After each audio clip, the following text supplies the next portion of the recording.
Po aventure basala wana bana ba on peut bayoka ngo bayeba ngo. Tasko yo papa opesa loi na ndako bana yo mais bana sko bayeba aventure sala libanda. Baza marié. Ngala ko encourageant. Mais à garder ceux qui 5 personnes moko boye akangane ka bango. Kasi on a un comportement et ba irresponsable. On a comportement et ba irresponsable. Faut tes arbres à côté de son misato. Faut tes arbres à côté de son misato. Voilà, tu es à ma irresponsabilité. Voilà, tu es à ma irresponsabilité.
Magazine Vérité ou Réalité. Magazine Vérité ou Réalité. Du nouveau à Kinshasa. Kinshasa a une autre couleur. Salon Lomela vous apporte plusieurs options. Papa, maman, enfant. Une seule adresse. La beauté est prête. Babi va saluer Zala dans Kitambo. Salut Aka Moko. Salon Lomea. La bengi ma fille au bazar lokola ngai ba artiste. Donc boye ebele. Quoi ya Komoriko, avenue Lomami, Numéro 20. Babi bazala na bona ba salon mais salut Aka Moko babi salon mona poto. Boziwa. Basi kitoko lokwa ngai. Bino mona ndé na koti na ndé na bimi. Donc deux personnes différentes. Baya kaka. La beauté est prête.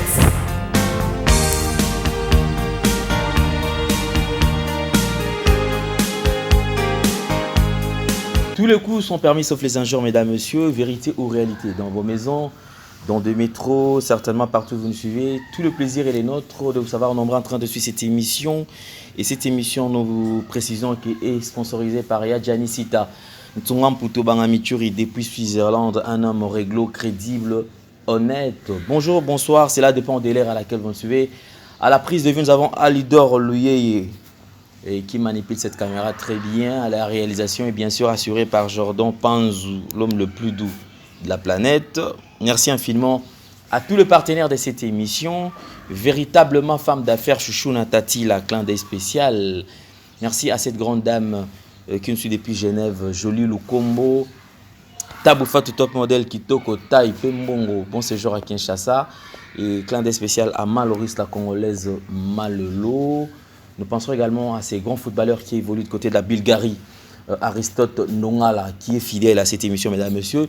Nous allons recevoir sur ce plateau notre invité avec qui nous aurons à parler en long et en large. C'est vrai, nous avons un sujet que nous allons toucher, un sujet très très sensible, toujours tout autour des artistes musiciens, parce que nous faisons partie du monde de l'art. Alors, nous avons préféré inviter une artiste sur ce plateau et chroniqueuse en même temps, c'est-à-dire elle joue les deux rôles, et comme elle fait partie de ce grand monde qui est en train de présenter plusieurs couleurs d'ailleurs. Donc, nous avons ce plaisir d'être avec elle sur ce plateau. Raissa Vambili Jojo, artiste que tous vous connaissiez très bien. Raissa Vambili, bonjour et bienvenue. Bonjour le journaliste intelligent. Ça va? Très bien.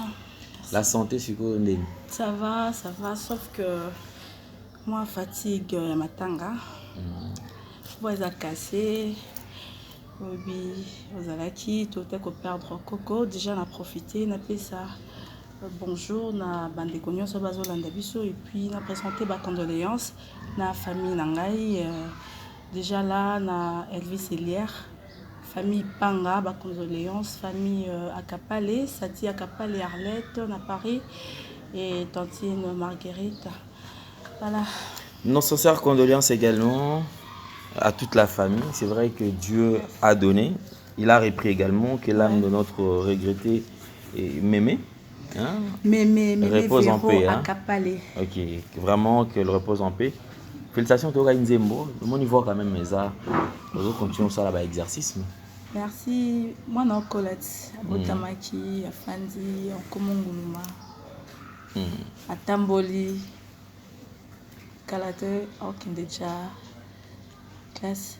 Ok, merci. Alors, Jojo, on va prendre un sujet parce que, comme business tout dans la carte, il y a monde musical, bien sûr. Alors, j'ai toujours dit que, mesdames et messieurs, à travers cette émission, nous donnons l'occasion à toutes le F, c'est-à-dire toutes les femmes en général, et de s'exprimer parce que généralement, tu as dit que Banegobasi, Baza un peu négligé, abandonné, délaissé, et de temps à autre, dans plusieurs émissions, c'est plus les hommes qui passent.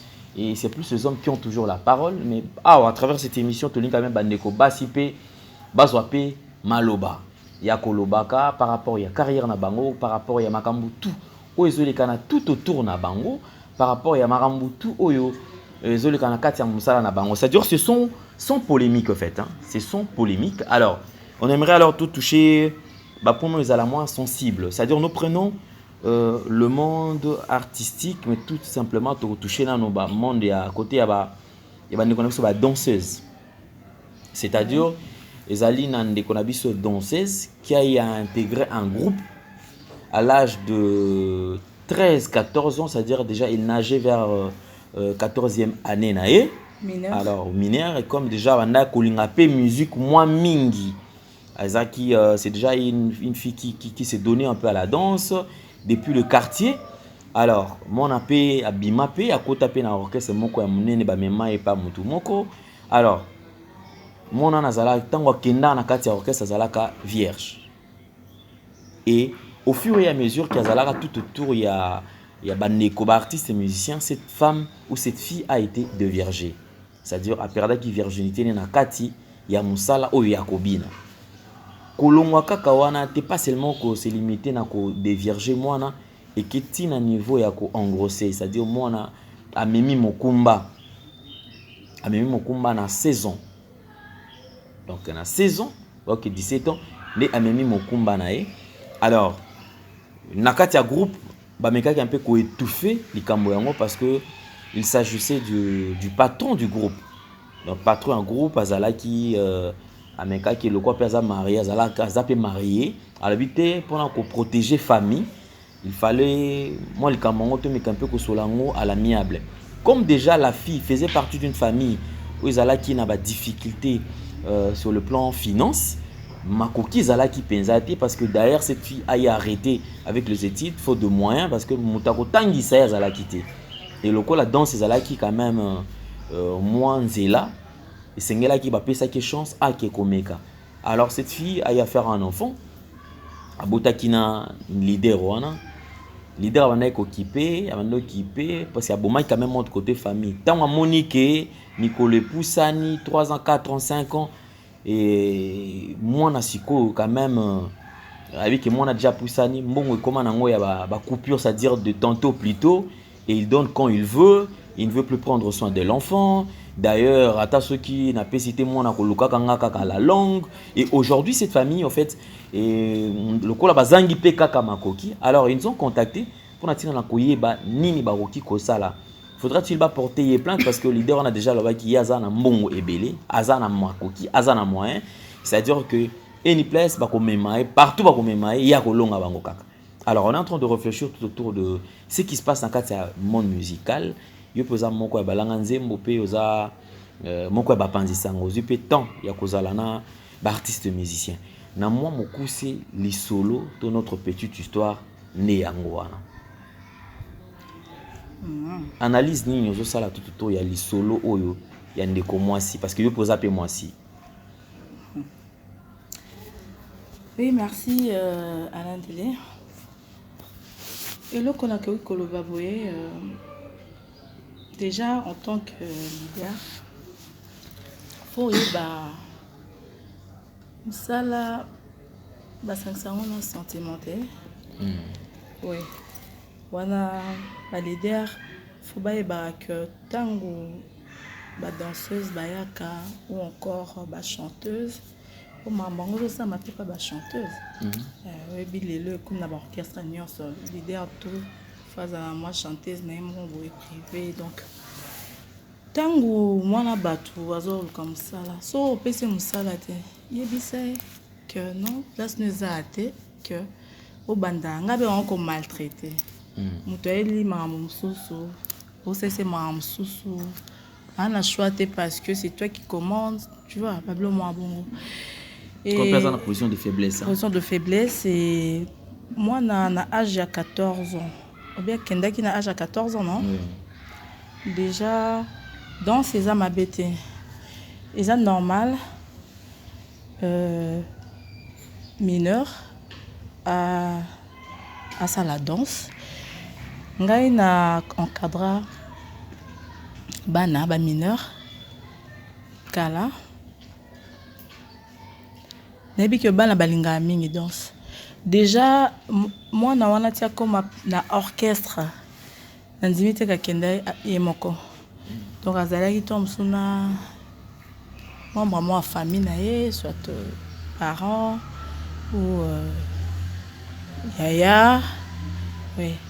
Mineur de place wana c'est quoi ça la place té parce que milieu wana ya ndule à moins qu'ils à l'orchestre mon boya bana miké et bayembara ba chanson enfantine wana mineur à la place oui et tinga vraiment moi na ngai monde de la musique fonga mon encadré na pekisa été sur amsane fonga mon encadré mon petite sœur na sur hasard na quartier latin tu comprends donc abina na orchestre monene pas kofiolo mide mon vieux na profiter na pesa mbote et si kaza na maman ali tolande la kae donc RREP église prière nina vango ok église donc tellement kola déjà bongo et à continuer à respecter les principes naie parce que danse eza msana ça choix naie parce que ba leader nazongi sous côté ya biso ba leader ba sa mambo wana na mona ba irresponsable pourquoi bon bolingo et ils appellent des msusu soko lingi mwana pona vrai bolingo continuer tina sukati tant déjà moto a gardé bébé na yo pendant 9 mois moi si et puis il y a moi na mouki tel un niveau sacrifice donc a lingi yo sko yo sko za no pe que souffra na ote wana pe na ba moyen na yo donc qui mutema mabe mais en fait le Kindoki bien sûr mais l'autre place na on a comprendre en fait Raïssa est-ce que Lelo ne comme moi si au aye azana 14 ans leader oza tata mukolo oza pena bana o baza plus âgé que moi na wana est-ce que tokolobela keza pena isa li solo ya bolingo wana ou bien isa nango kaka moto za na besoin à détruire. Bon, ngala solo là na grand frère moko ya leader pe na tuna question na abina tobimaka accepter na quand même que y pe abimana na ba danser ça bi tobimana bana na po ba kimate tant on offre là et aye bana a comme un succès ba leader msupe ba lukaka singa Raïssa mon temps moi sinanga ya copine nanga aoya tapo na bolingo donc qui maté c'est-à-dire pour leurs propres intérêts voilà ils étaient peut-être pour na bolingo qui abattre là et bazala mais pour kaka a profiter si maman nana no abine là et à rendre service oui mais tout le monde appelle ba kam sous leader à honorer danseuse à balier à tirer ndako donc voilà péché valeur na mis sur bateau bon monde ce qu'on a quand les arabiens mais aujourd'hui nazongela susu mwana ya 14 ans ozobima na ye ozotambola na ye okomisie mwasi na yo lelo d'abord connaissons qu'il y a 14 ans déjà moi on a un mineur. C'est-à-dire que en d'autres termes tu vois qu'ils a viol. Ils a bon. Ils a viol. Oh mais si quand il y a viol, ils a déjà na kati si on na kati il y a dossier wana. Leader a su qui ka place wana te. Engrosser mon na bateau. Après qu'on engrossé ou abandonné les sous. C'est ça le plus grand problème. Au corrompre les sous. Au juste famille, au corrompre ban. Ah oui. Voilà, tu as une responsabilité. Il y a leader vis-à-vis ya bana. Ouais. Pour ma aventure ba sala wana bana ba on peut ba yo karango ba yeba ngote. Tasko yo papa opesa loi na ndako pa bana yo mais bana sko ba yeba aventure au sala libanda. Et ça bien té. Et ça bien té. Lelo danseuse atika la danseuse parce que alingi msala na ye. Bana ba sala msala ba on vraiment na bolingo nyonso. Et puis sans salaire. Parce que déjà bah tu sais déjà qu'il y a aucun groupe oyo danseuse azoka mbongo na ye régulièrement. Ça dure azana fiche na ye de paye. Ouais que chaque mois kendaka a toucher kuna ça dit ba toucher par rapport à voyage, par rapport à cette prime d'encouragement, par rapport à spectacle quelconque ba sali souka na moni bazoka mbongo mais que ça dit ba fandi karaboye fin du mois ye ba pesi mbongo. Na ye ba orchestre moko. Ah. Ba futa bon. Oh ngana yebi. Fiche de paye. Oui. T'es sûr? Si. Hein? Chaque mois. Chaque mois. Parce que dans un mutumoko à approche nangai à ça un orchestre wana puis na monaka ba futi on de niyo fandia to fano okenda repte au fanda nanda ko repezate mais ba futi o te biso ba futa na bien bon donc ils ont vraiment exemple à suivre. Exemple à suivre, on a déjà un leader mususu. Mais ceux qui zongi na ba danseuse. Je crois quand même aux a sans parce qu'apparemment on dirait aux a plus penché côté na mon abino art. Aux a sans ignorer que le que danseuse aza mutu moko boy aza na crédibilité té na katia groupe. C'est-à-dire qu'apparemment ba privilégier mingi ba chanteur, ba chanteuse, mais danseuse à son tour apparemment on dirait azanera mutu moko boy. Et bon, azala na kaka wana. Non, danseuse aza vraiment importante dans l'orchestre. Na lobité que orchestre nyos was obligé aux ana ba danseuse té. Parce que neti pas grand-père na ndimité que azana idée ba danseuse hein. Et pas neza plus ba chanteuse mais orchestre ça donc mais ça na style voilà. Na orchestre sous neti ngai.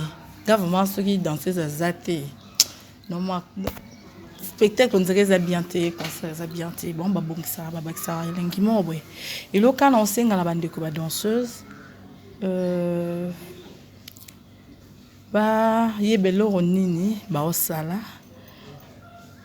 Et ça, moussala, n'est-ce moussala, donc, et belé, le cas, tout donne. Mais, par exemple, ni n'avant, on a fait dans mon robin, na petite nango. Oh, cartonné par Robin, la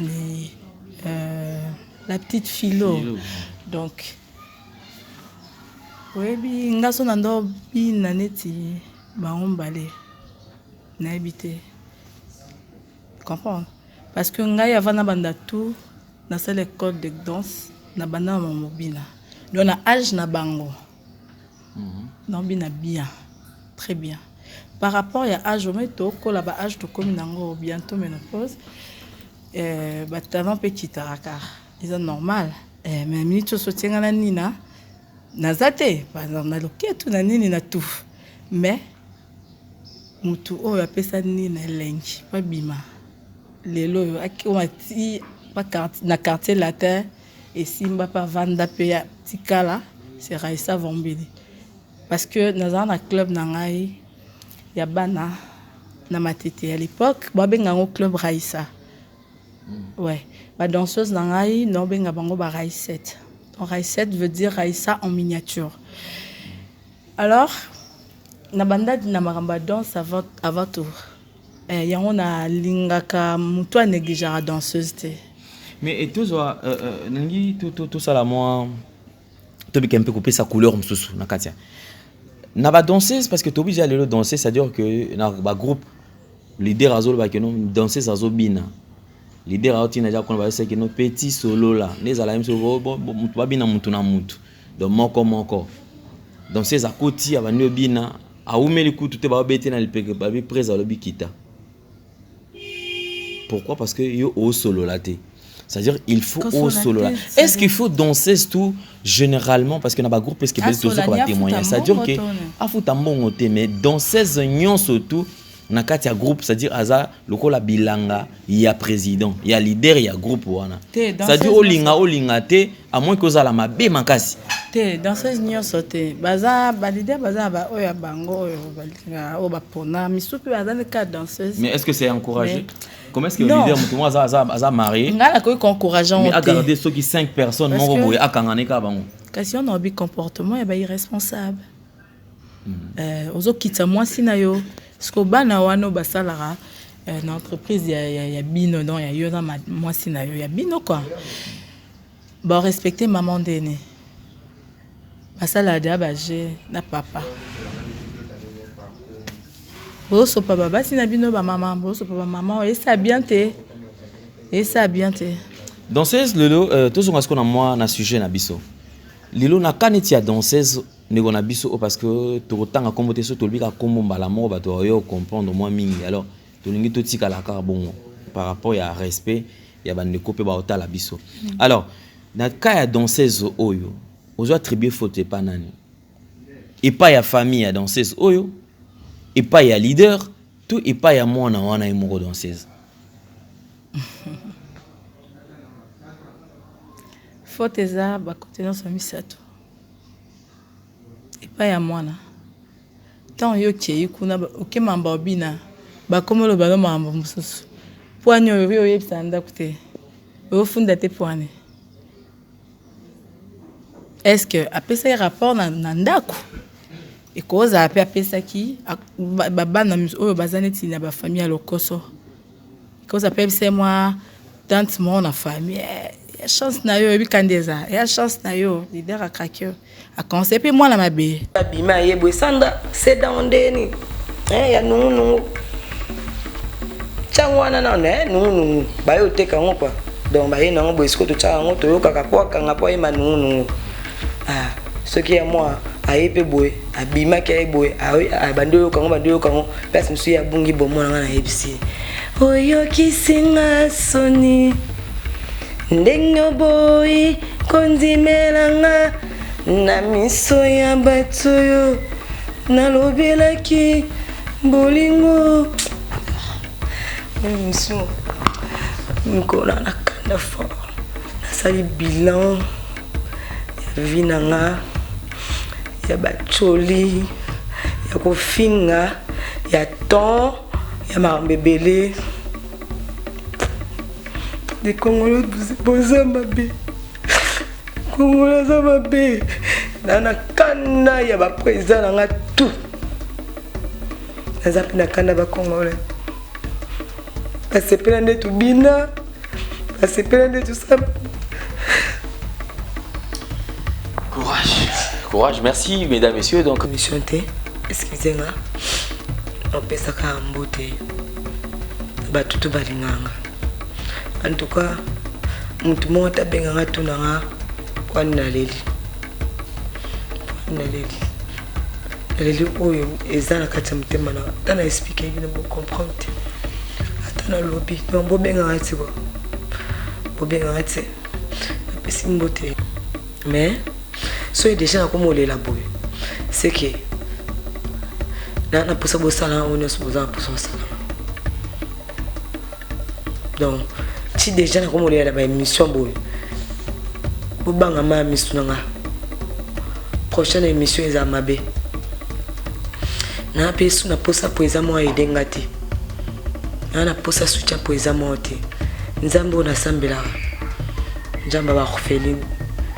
Dengai naza jamba bayedanga tout na loba na émission de mon encanette ba aventure bon bat ma conseiller ngana longola tatouage papa chéri bon je vais le faire vraiment nati chemise poeza na longola na poso pesa su poeza mo confiance na poso beta su sur la poeza monter Ngayo pasie Koboya yo pasie Kolinga yo pasie Christophe Koboya yo pasie Désissi l'envie les kilotes Poisa makamba kati Sisa l'amour les kilotes Poisa makamba motema Bolingo Mbota manaliwa Sekele yebinzame Sekele yebinzame ba famille oh so si na bini na suna msao na sala te nyonso tokolo bate bo nga pena no pesa nde ba leader na nga bando ebisanga tina micro so la bien pour présence so elo bien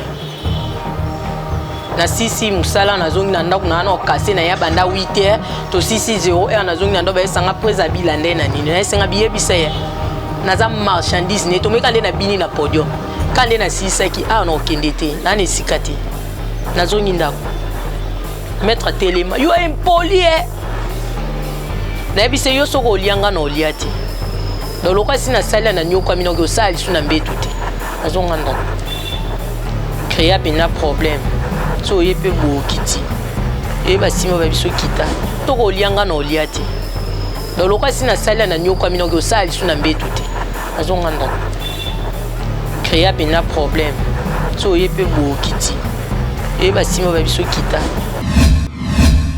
so ba betanga en plein air des fois na mati penda ki no bina penda sentiment dans ses côtés ya basima poza bikita neti nga na swana na ba danser system na swana na invité ke na telema auto no keste mo boye na kotanga bango te pona opesa bango succès na telema na hotel na orchestre mo na telema na ba danser na swana mais so tuni bango niki aka sia Lolendo, Nikia. Maintenant on a besoin de ton soul na bangote. Nikia. Maintenant on a besoin de ton soul na bangote. Nikia. Maintenant on a besoin de ton soul na bangote. Tu boni bon. Tu zona noir. Tu bandapi. Tu bon, oui, musique à maison mère. Na 8h. Aux 8h, on a danseuse donc oui, musique à maison mère, il y a pas de danseuse. De longol. BCBG. Na 8h. BCBG va danser ce qu'on a Bazati. Troisième, quartier latin. Quartier latin Kotala. So Nathalie Nathalie. Naleli. Ok. Dozi orchestre victime. F victime. You wanna orchestre na? Il fallait pour pas.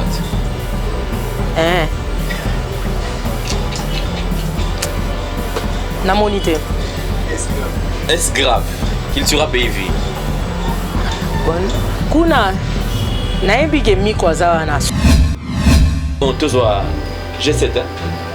Voilà OK. G7. Et pas faire. À part Lioni ba nyonso batika na rozo bonté ba fouté. Donc à part Lioni. Ouais. À part Lioni ba nyonso batika na rozo bonté ba fouté. Donc à part Lioni. Ouais. À part Lioni ba nyonso batika na rozo bonté ba fouté. Donc à part Lioni. Ouais. Il y a des choses dans la vie qu'on ne peut pas négliger, mesdames et messieurs. C'est l'expression et l'impression. Vous savez, à chaque fois que tu peux apparaître devant les gens, ce sont les premières impressions qui restent. Quelle est l'impression que les gens gardent? Boutique d'habillement, exemple à suivre.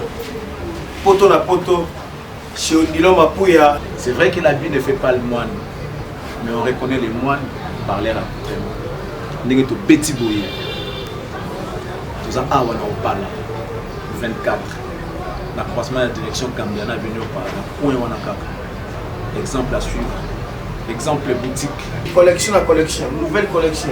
Pour vous qui aimez la classe, mesdames, messieurs, voici la solution. Odilon Mapouya, exemple à suivre. Exemple boutique. Odilon Mapouya. Alain Lele, rien à dire. Odilon Mapouya. Odilon Mapouya. Voilà, merci, nous sommes de retour sur ce plateau, mesdames et messieurs. Je pense que Raissa Vambili, enfin au Tioto, tout à la élément. Il y a des konayo, quelques danseuses vont réagir puis à chaud. Yo olobani na maramo bazo parce que tout à l'heure apparemment on dirait yo za côté na bino ya ba musicien, côté na bino ya ba artiste et musicien, au côté là peut-être bango. tant aux hommes n'écono basi ba non côté là bas non ndeni ni papa Alain non côté là non nga côté là bato ba ça mamba bien nga so ça mamba bien te non côté là yo te nzamba nzambe ya bien azanzambe ya mabete en fait c'est linga non mawa parce que déjà là Sandra Lina na peso bambote sikozali wa master na ngai et na sœur na biso msusu wana oui mamba lobi bakosita mamba bakosite c'est-à-dire artiste musicien ou danser azobina epanae ya zui danser a commissaire le susu likango nae pour nous permettre à qui n'est peut-être atteindre un niveau moko quelconque mais tout simplement pour que danseuse a continuer que tourner kaka rond azo évoluer te azala kaka wana mais ba artiste musicien ba s'enrichir ba bomengozo zala nango je ne sais pas en fait na makam comportement ya boye yo za artiste puis za mwana mwasi est-ce que les artistes musiciens doivent continuer toujours ya kokomi ya ko chosifier bandeko basi boye Noto le bango tout à l'heure que ils a bien te tango danseuse azoya ayaka kulka musala ok tango kulka musala et vous allez bien bossi la vos suka kara na musala on a respect à taille à ba maman ou bazana ndako eza malamu te ce qui est bas c'est mon tata ba maman na bango parce que va pe basi ba maman na bango ba famille bana comprends bana bon et là on a collé le bakaka que ba président bon et là ko attend na lobby na éviter ba o pe ba leka avant nga ba loba ba conseiller et là ka mitema mutu ya ka mitema mutu po nga na ebi na orchestre msusu pe na apela ba vie na msusu ya ba leader touchant na ba danseuse te ko tanga ba kombo te mais ezala nango mais ezapela ba danseuse msusu tanga olonga jana ndako na bango adana calcul le leader faut ne séduire leader mana moi mais na mona ngo pe ça dure pas à la privilégiée olinge makasi koleka baninga donc faut attirer attention à leader ni on sauter ba danseuse misusu sko kaya bande konanga yo tocholanda il a ça commencé la musique pour moi na mona moutier peut-être pas ma kamsu soit sala azalaki peut-être mais azalaki na conscience moi immaturité azalaki na oui parce que azalaki na nos gamines tu vois et longa na yebise kaka la vie continue yo oza Sandra Lina vit le présent et Nzambe toujours les bosso na yebi koza chrétienne ko limiter Nzambe te tout se paye ici-bas. Une danseuse ou déjà toujours na histoire ya ndeko na biso mwasi parce que quand même la famille a besoin ya ba tout proposer bango quelques pistes de solutions pour na likambo bakutani nango. Faudra-t-il ba kende ba bakutana na leader wana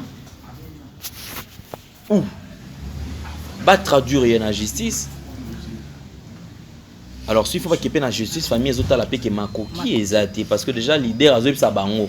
C'est-à-dire peu importe place beaucoup memanga we ba keno ngana olko isabino na kolonga.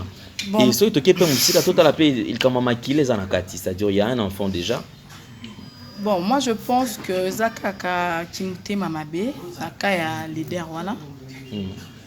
Na était même par rapport à l'isolo quand on est au bandé débat na biso, Zaka Kimute Mamabe. So lingi bisu maman te. Sko makila wana. Ya yot. Otika makila na do laisser déjà causa son cœur. Un bon chrétien kokiko ko ça non pas bon te. Tango lukai mwana. Bébé que un jour Zemiro koma. Obimana ye Zemiro ya. Et puis aux gens dans mbongo na. wana na ba moyen na yo zo saper rappel na ba mbongo nanga mais mbongo wana eda ka bébé na makila na yo mama bébé muto abombeli yo mwana 9 mois na libi. Et puis tenir compte aussi à la famille, sous famille, on a parce que bango quand même jusque là tokol ba que non a baby sina non moi on a bango parce que moi on a peut-être à cas qui n'a nous kokola et tout du coup mbala moko na âge ya muke ko tia moi na batuzi mi 17 ans déjà. Bon moi na so que donc école, je pense pas que ngai comme là. Pour na âge wana famille, fallait qu'il balance d'éducation na. Moi, je remercie vraiment beaucoup ma maman parce que n'a raté l'éducation de base. Hein? Ouais, n'a raté l'éducation de base. Moi, j'ai 14 ans. J'ai 14 ans. On a habité sur Bandoti dans la coin, je ne sais pas, mais je ne pense pas. Donc, tant aucun de classe, c'est Raphaël, tant au Zonga. Au monde, il banda lobby sous ton école. Et le week-end, on attend na yo na paroisse. Nazaki scout, donc chef tent scout. Je passais mon temps à la paroisse. Les samedis après l'école et dimanche dans la paroisse. Déjà idée ok, on a que par exemple n'habité, ça dépend. Moi je condamne la famille, mingi famille. Pour moi, nana soit comme qui na place ou anate, soit qui n'a qui n'est si quand on attend des nions sur une quoi arriver. Donc, on surveille moi la bienté. Il y a maman qui n'a pas na ninte na justice. Souvent ça, ceux qui leader pour t'es pas seul en famille. Ma bengi leader ba kutani. Leader accepté parce que ceux leader déjà y mon il faut accepter. Soit accepter tes boyo lukae, ce qu'on benga la bino boye place à répéter. Bon, mon est caca. Il faut caca accepter qu'on y a quand même un kilo. Et la belle famille, à la chouette, et ça, on pour moi, on attend au col là. Alors, il y a des solos. Est-ce qu'on a papa là? Dès la lobelle, tout se paye ici-bas. Papa peut pas dans la bombe, il y a beaucoup de famille. Papa, au coup, il faut y aller. Ba guerre etikali ya bana papa négligeara ngai bino bénéficier kana bozu ya papa ko ta rancune pelo quoi. Et donc ba papa to bongisa vraiment et ba leader congolais bongisa vous attendez leader na ngai mon vieux qui c'est Simolo Katonzi un vieux mot correct. L'idée à moi, donc boulot, parce que nous avons travaillé. Donc, nous avons vraiment une agence, Raïset, à travailler, à collaborer, tu as un contrat vraiment, et qui façon vraiment, il y a Rosana Bana, Koki Kozala, dans la répétition ou pas, mais moi que l'idée là, c'est la musique. Après, nous ça là. Ma somme sur les atténuations. Comprends? Oui. Des exemples à suivre. Mais en fait, Lelo, Nangi avant Toto Chité dans un point Oyo. Aujourd'hui, toujours dans le cas, il y a artistes, na bango artiste na bandiko na bango ba danseuse. Lelo tout à l'heure tu vas que non, quand même il y a certains groupes où ba futara ba danseuse régulièrement, bazalaka na moi et lo kona bango. Alors, Lelo, qu'est-ce que tu reproches pas bande comme ça danseuse? Légèreté vis-à-vis à leader na bango puisque déjà danseuse a comment on a image moko boyo on dirait ça la danseuse té bango té danseuse c'est comme si ça tout monde boyo. Et wana peut-être à na Congo mais ailleurs danseuse donc madame Abimina Tongo akimusana ye azarani danseuse ailleurs le bas à na Congo. Oui, le ban des hommes, ça là alors. Notre tout à l'heure, ma danseuse va contribuer à Mingi. La scène, spectacle. So ma danseuse va concert, spectacle, show et Zaka différent. Tu as encadré quand même la danseuse. Si. Et tu penses que esprit on est à la esprit on a couteau ils à la par rapport à l'environnement. Même ça va bon. Oui, l'environnement change. Influence à ma casse. Exemple, non, la cola timide. Mais tant qu'on a bandit chronique musicale, quand on a présenté bulletin météo, on sentir que nos filles sont timide. Mais quand on a commencé la chronique musicale, nous allons tout le temps on a des musiciens,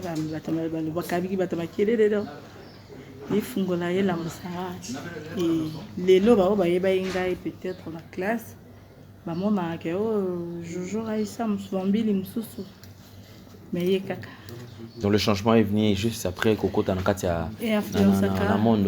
Oui, parce que déjà monde wana soza Romu Toyuma Bawando Sakano. Oui, et dans un monde mon faux esprit, dans un monde mon se bolo bâti, faut oyeba koloba. Donc il y a mon dengera. Merci beaucoup Jojo Raïssa Vambili, je crois qu'on va chuter. Alors, oui. Un petit conseil. Na maman, plus que c'est la femme qui nous a contacté. Maman et moi, on a une danseuse. Vraiment, on garde le nom parce que la maman de la danseuse.